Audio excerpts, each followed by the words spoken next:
Hello viewers, আসসালামু আলাইকুম। কি অবস্থা সকলের? আশা করি সকলে ভালো আছেন। ভিউয়ার্স, গরম কিরকম পড়েছে?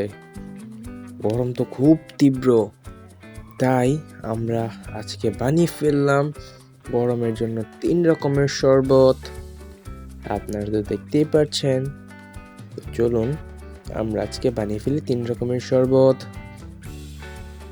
প্রথমে বানাতে যাচ্ছি আমরা তরমুজের শরবত। সেজন্য পানি নিয়েছি, এরপর এর সাথে চিনি অ্যাড করে মিক্স করে নিচ্ছি। চিনি মিক্স করা শেষ। এখন এর মধ্যে আমরা দিয়ে দিব লেবু। লেবুটাকে আমরা কেটে নিয়েছি, এখন লেবুগুলো দিয়ে দিচ্ছি। এরপর দিয়ে দিব এর মধ্যে তরমুজের টুকরো দিয়ে দিলাম আমরা। এখন আমরা এটা কিভাবে বেটে নিব, আমরা রস বানিয়ে ফেলেছি। এরপর আমরা চিনি পানিটাকে অ্যাড করে দিচ্ছি। এরপর আমরা একটু নেড়ে চেড়ে নিচ্ছি। এখন এর মধ্যে আমরা অ্যাড করে দিব ঠান্ডা পানি।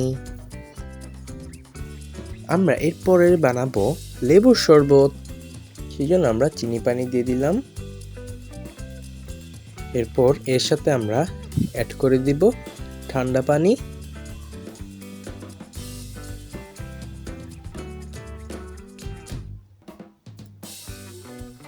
এবং দিয়ে দিব লেবুর টুকরো।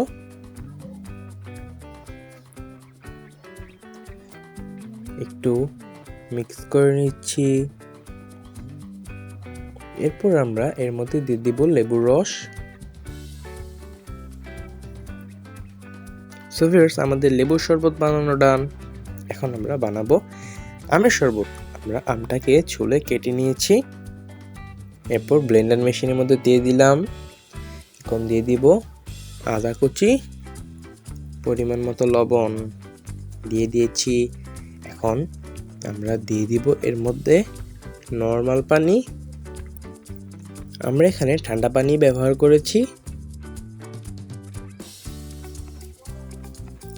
পরিমাণ মতো পানি দিয়ে দিলাম। এরপর আমরা দিয়ে দিব পরিমাণ মতো চিনি। আপনারা আপনাদের স্বাদ মতো দিয়ে দিতে পারেন।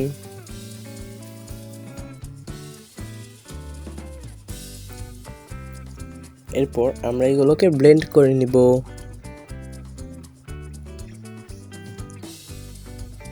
এর আগে আমরা দিয়ে দিচ্ছি লেবুর রস।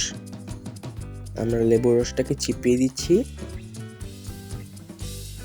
এরপর আমরা ব্লেন্ড করে নিব।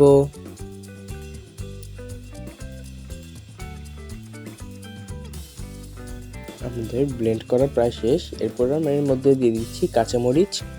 সো ভিউয়ার্স, আমাদের আমের শরবতটা কিন্তু হয়ে গিয়েছে। এখন আমরা লেবুর টুকরো দিয়ে গ্লাসে সার্ভ করে নিচ্ছি।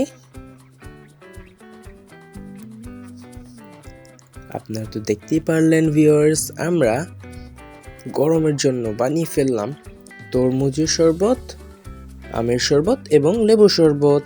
আমাদের ভিডিওটি আপনাদের ভালো লেগে থাকলে ভিডিওটি লাইক করে দিবেন, ভিডিওটি বেশি বেশি করে শেয়ার করে দিবেন। চ্যানেলটিতে নতুন হয়ে থাকলে চ্যানেলটি এখনই সাবস্ক্রাইব করে দিন। আজকের এই ভিডিওটি এ পর্যন্ত ছিল। আল্লাহ হাফেজ।